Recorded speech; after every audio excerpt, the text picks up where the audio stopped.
Hello, this is National Chess Master R. Rats at chess.com, continuing my video series on the correspondence team match played between my video lessons group and the team CARPE DIEM. This was played on board 71. Our man is Irinasdaddy playing against burucaga. High 1700 versus low 1700 rating advantage for us. Irinasdaddy wins both games, but it didn't have to turn out this way. The game starts out even. Every game of chess starts even. And when you get an advantage, you want to try to press that advantage. And we'll see what I'm talking about as these games progress. Okay, so we have, look at that bouncing around. I just hit once and it put it up, took it back, and started over again. Please get version 3 here. Okay, so white doesn't go into the main line of the Benoni with d5. We don't know what black would have done. Maybe played the Benko gambit. E3 shouldn't pose black any problems. This can transpose into a symmetrical English type position. E6 is playable, but black opts to take on d4. Now, one reason black might not want to take on d4 is that what this does is this activates the dark squared bishop, which white is just enclosed. If you've been watching all these matches, we've seen similar positions where this bishop got stuck on c1 behind the wall of pawns. But this has been played before. It's booked. Does that mean that this is the best move? Or these are the best ways to play this? Well, it depends on your temperament. Black is playing to give white an isolated queen pawn. And we'll see how that turns out. Okay. But now, to give that isolated queen pawn, black in turn shuts his own bishop. But it's not going to stay there. It's not going to stay shut in, as we will see. And both sides develop. And now here, what moves have I been criticizing this team match? Those rook pawn moves. And that's exactly what white does. But I was surprised to find that this was played a number of times. However, it's not the most common move. I don't think it's the right move. Why push rook pawns when you can develop pieces? Okay? But other people played it, but doesn't mean it's good. Does it? No, it doesn't. Okay, so both sides keep developing their pieces. And now here's black's strategy is to give white the isolated queen pawn. And he does it after the white bishop has developed to d3. In other words, let me just illustrate. Why should black take now and let white take away? Right away, right? Make white spend a tempo. So this is the proper way to do it for those trying to learn chess. Okay. And now, for what it's worth, white has the isolated queen pawn. Does that mean white's in trouble? No, not at all. The isolated queen pawn guarantees that you have a couple of squares in control of in the center. You have a reasonably good outpost at e5. If black ever kicks it out, he's going to get a weakness on e6. You get a half open file on the e file and a full open file on the c file. And does give white a lot of freedom for his pieces. But as those pieces disappear, the isolated queen pawn becomes weaker. Okay, let's see how it goes. They both develop. Now black plays to strategically blockade the queen pawn, but what he needs another knight to back this knight up. And what's going to happen is white says, well, you know what? I'll give you an isolated queen pawn too. Now they both have that. That's one of the things that can happen in this type of position. And the white bishop on d3 has lost another tempo. And now black gets his bishop out with a pin, and suddenly there's a threat on the pawn on d4, which white covers. Black applies the pressure. So, pretty much the game is virtually even. And but white's going to make or black's going to make a mistake here, I think, or is it white? White's going to make a mistake here. We'll see what I mean in just a minute. Okay. Here black plays to grab the pawn. And then they go into an opposite colored bishop position where black is a pawn ahead. And at this point, white misses his chance to fully equalize the position. The simple move is a tactic. Bishop takes h7 check. Okay. King takes, and then check with the queen. King gets out of check. And this game should probably end in a draw. They're still playing it. Black does have a pass pawn, but it's in the center. It's not an outside pass pawn. It not going to really give Black much of an advantage having that pawn.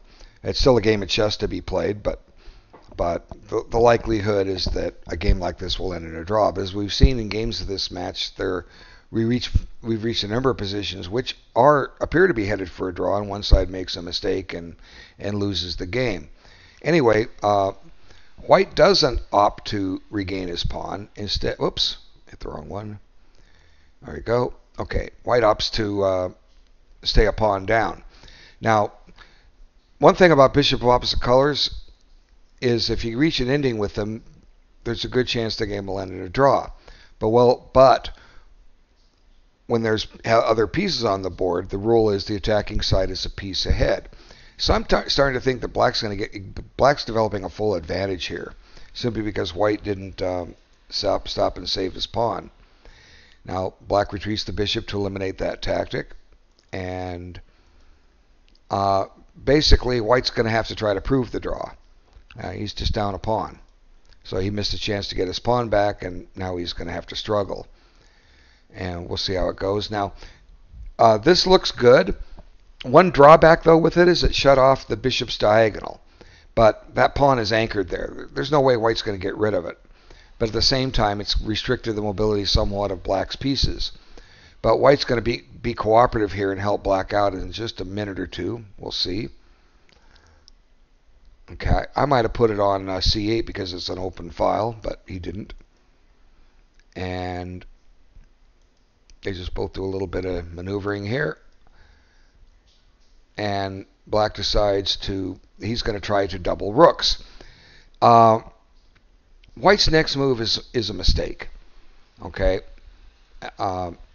What should White do? Well, just sit on the position. The queen is a poor blockader, they say, but putting the queen on d3, Black's going to be hard-pressed to prove any kind of an advantage. Okay? But what White does is White plays b4, and this is what Black's hoping for. See, Black was trying to double up his rooks on the file. Or if White took, he could take back with the c pawn and have a half-open b file to operate on, and a little more support for the pawn on d4. But why is b4 a mistake? Well, let's talk about something I've talked about just every time you move a pawn. I've talked about this in countless videos. Every time you move a pawn, you weaken a square or two. This just weakened a3, and it weakened c3. And suddenly it hands the c3 square to White. Or, I'm sorry, to Black. Okay? Black's not going to c3 at all if that pawn stays on b2. And suddenly that pawn on d4 is just a little bit closer to queening. And now the d file is opened up, and for the moment Black's in control of it. But White has to be careful. If he takes the rook off the file, there might come a position where that pawn can advance. And we'll see here in a little bit about that. They just both do a little bit of maneuvering. And here, Black's willing to try his luck in an endgame. Rook and bishop versus rook and bishop. But again, the attacking side is a piece ahead. And saves the rook.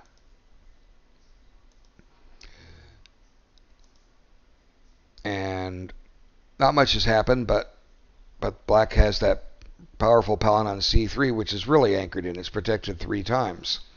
And without that pawn, the game's probably a draw, but with that pawn, Black gets to have the fun and play on. And White seems reluctant to trade queens.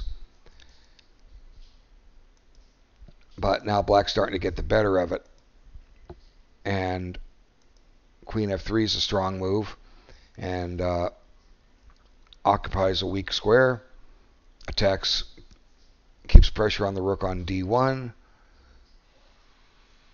Now this bishop becomes a blockader. And the black queen is really active here. White has to step very carefully. And here he makes a mistake. And it was at this point that white allowed a quick win and black missed. Just simply queen d2. What is black going, or what is white going to do? It's attacking the queen. It's attacking the rook. So queen takes, pawn takes. Now the rook's under attack, and the rook is guarding the bishop. So something's going to fall here.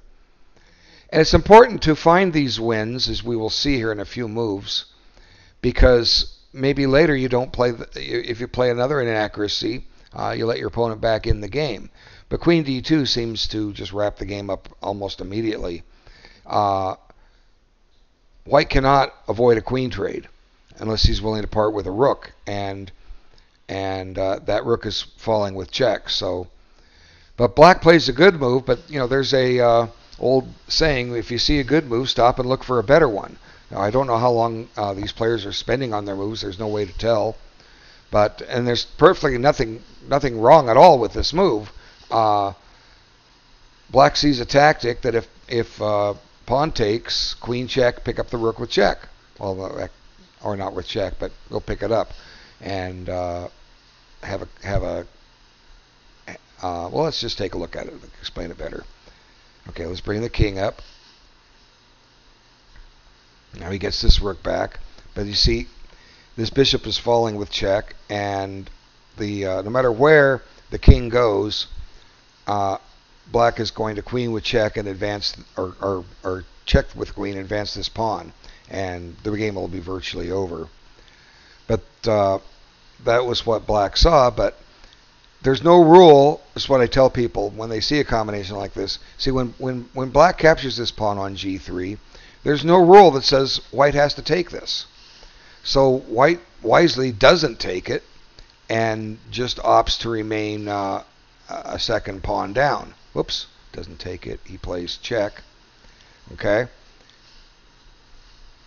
And this is much better than being down having the position I just showed, where the queens were facing off against each other. The rooks and bishops have been traded, and that c-pawn was about ready to run. This is certainly much better for white than that, just to be down 2 pawns, and you never know what can happen. And here, since white had been avoiding queen exchanges, but since his king side's a little shaky, he opts to go ahead and trade him off, and go into the technicalities of an endgame, rook and bishop versus rook and bishop with opposite colors. Now, theoretically, it is a win for black, but black is going to have to prove it.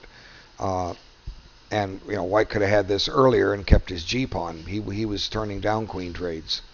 Let's see how it goes.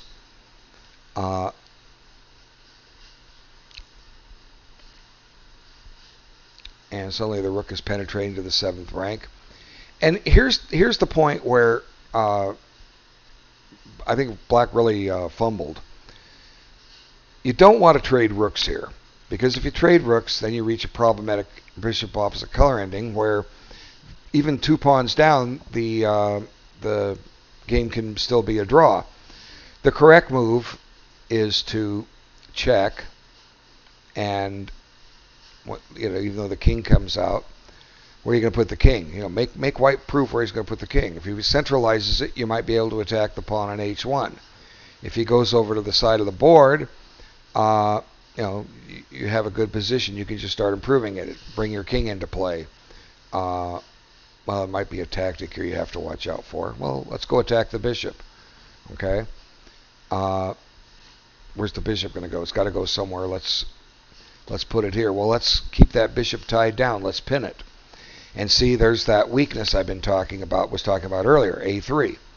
I mean, this isn't a forced variation, but I'm just giving an example. And black has a superior position. His bishop is mobile, even though it's blocked by the c3 pawn.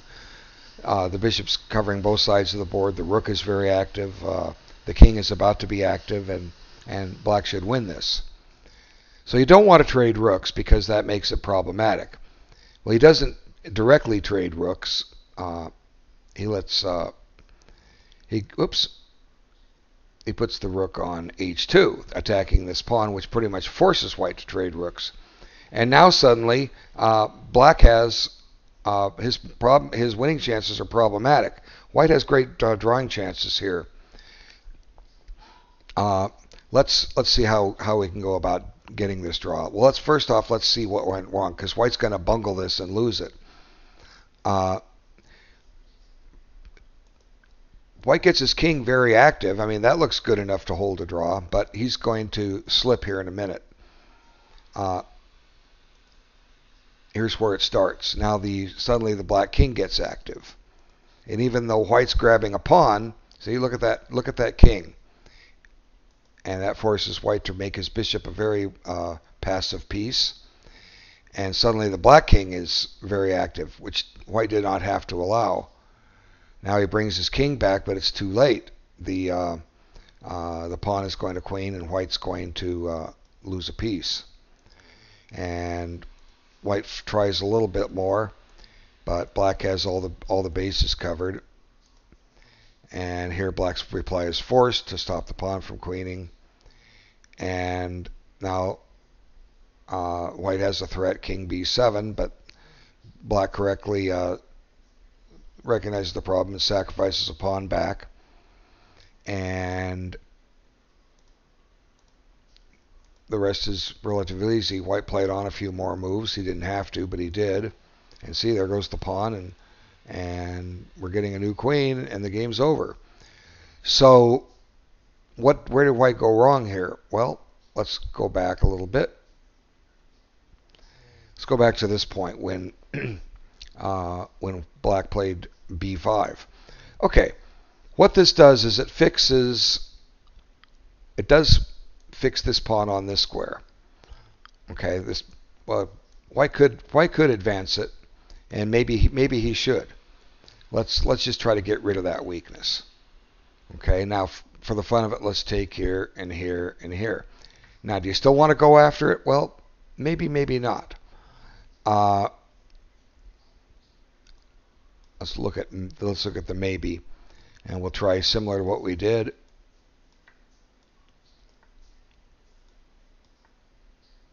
Now you see, suddenly black's coming along fine, but white has a little counterplay here. But this bishop's always going to keep it under observation. So if white doesn't take the pawn, wait, let's go forward. If I was playing king c4, I was bringing the king back. Let's go this way. Let's see if this makes a difference.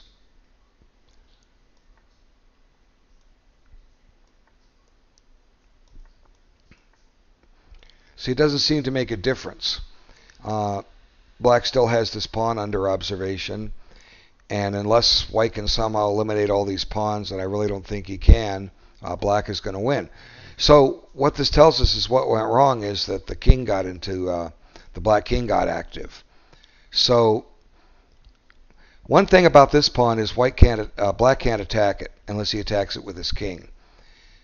But white could attack this pawn with his bishop, but right now his bishop's doing double duty here.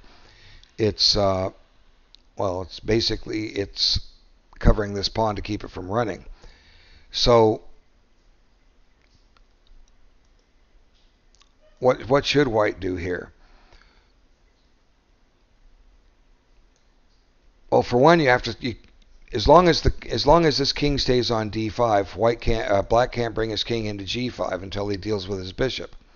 So let's just, for the fun of it, let's put this bishop here. Okay, just wait and see what black does. See, now black can't advance his king. So what's black going to do? He's going to have to back his bishop up. And now, for what it's worth, we can put this pawn under observation, or although we're not threatening to take it, or we can simply attack this pawn. And now black has to come back, and we repeat the position. This looks like it could be a draw. So it's along this path. You can't let this king into the game, and the king just had a free walk right into the board, and that was it. Okay, enough on that. White should have drawn that ending, and black shouldn't have allowed bishop opposite color ending. Okay, let's bring up the other game. And I always wonder when I start these what move it's going to place it at. It's supposed to put it on move 0. Look at that, move 16. Amazing. Okay. Starts out as a bird, but it's going to end up a closed Sicilian. And this is a game I think black should have won. Black should have actually won this, and then had no worse than a draw, but ended up losing. So here we have a closed Sicilian defense by transposition, and white isn't really demonstrating anything special, and black is getting full and complete equality. Now, not much is really taking place here, except white goes down a pawn. And this is the kind of position that if you're really into correspondence chess, one of these professional, well, I wouldn't say professional, but one of the this is the type of position a strong correspondence international master wins easily, or someone that takes correspondence chess seriously, even if they're rated above 1500, they can sit here and carefully find the correct moves and grind out the ending win, because it's a clear pawn advantage. Okay? But black's going to go wrong here, and we'll see where he does and why he does shortly. But black's definitely got the better of this. Now the white rook's misplaced. You look at this, how could black lose this? You'd say, I'd never lose this with black. Well, maybe you wouldn't, but you could. Okay? And wonderful knight on the board for black. He's got everything he wants, covers the c5 square. And here's where I think black starts to fumble with where he selected to put his knight. Where would you put your knight? Well, first off, you can't go to c6. You're going to drop your pawn. So sometimes common sense will just give you the answer. You have two squares, f5 and b5. Okay? Well, one thing about knights is that if they put a knight in the corner, he covers two squares. The knight on the first move covers three squares. But if you develop the knight in the opening to a central square, he controls 8 squares, right? If you put him on the side, he controls 4 squares. So you always want to control as many squares as you can, unless there's a reason not to. So if black put his knight on f5, that's a great square for a knight. For white to try to drive it out, he's going to have to weaken his king position. Okay? So black opts to put it on b5. And now white kicks it again, and here it ends up on a very unnatural square, a7. How often do you have knights on that square? Well, you really don't. And the fact that knight's on that square is what's going to soon cost black the game. Better would have been to put the knight on d6, but he didn't. And then try your luck with queen double rook ending. But the knight would have been so much better on f5.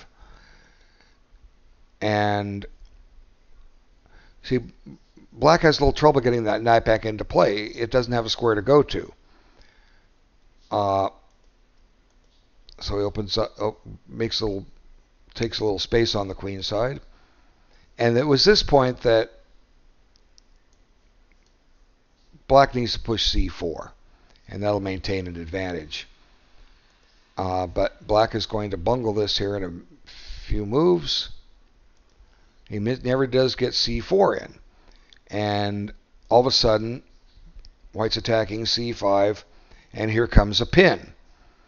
And suddenly, it looks like white's going his pawn back. But black opts to sacrifice the piece. As I said, there's the reason why the knight on a7 cost him the game. Even though black gets some great pawns for this, suddenly white's got some winning chances. Because no matter how you slice it, white has an extra piece. If those pawns can be blockaded and won on b5 and c3, white's going to win this. So let's see how it continues.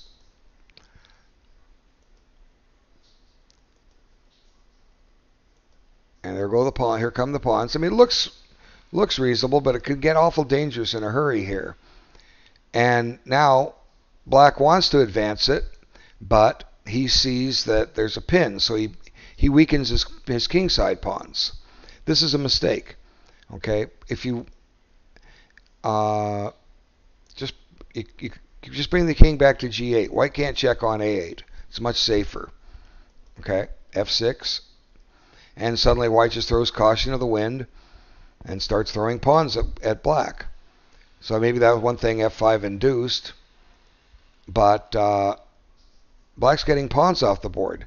And the more of those pawns that disappear, the slimmer the white winning chances become. But here comes, in my opinion, a really inexplicable blunder. You're in check, what do you do? Well, you get out of check. That's what the rules say, right? Well, how do you get out of check? Well, clearly if you take with the king, you're going to step right into a pin. But taking with the queen is perfectly acceptable. White doesn't, at the moment, have a useful discovery. Okay,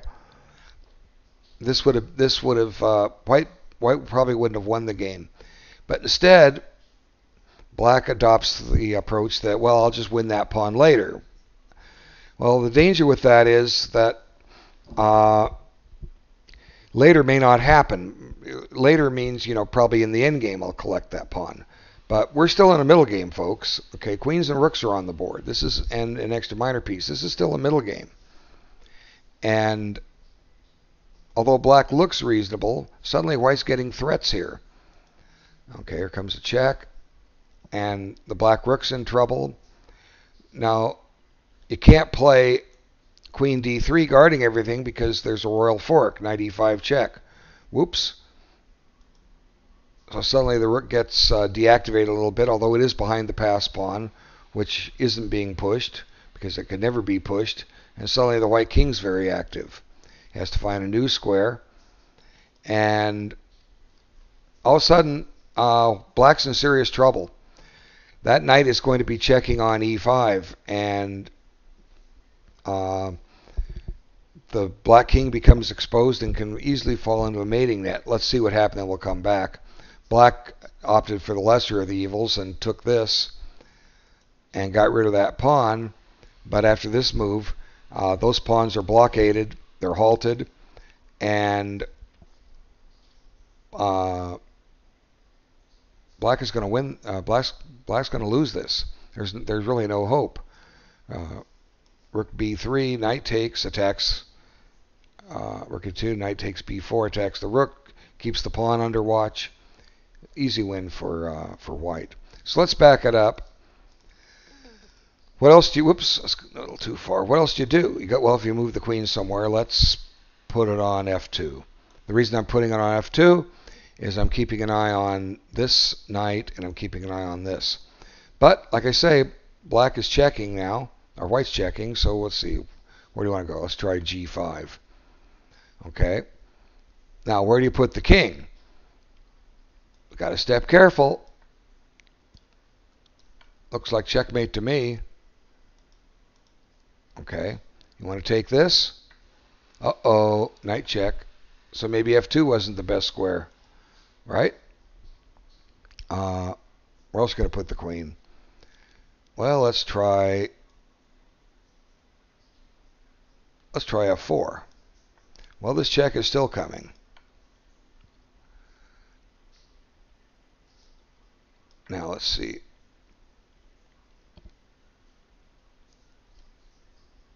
What do we do with black here? What do we do to black here? Let's see. Can't play rook f1 as much as we want to. How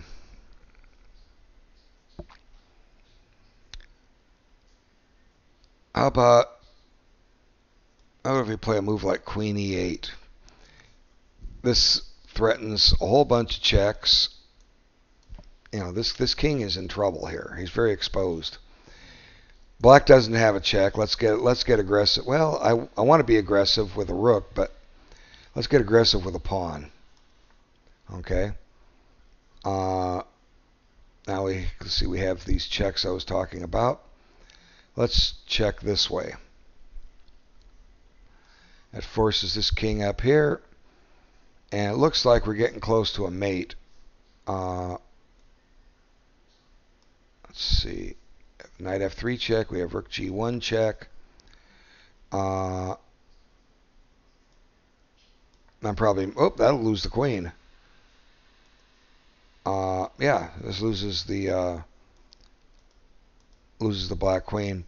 Yeah, I'm pretty sure no matter what... I mean, black opted to take this rook. I'm sure he saw that putting the queen anywhere was a loss. I just gave some examples.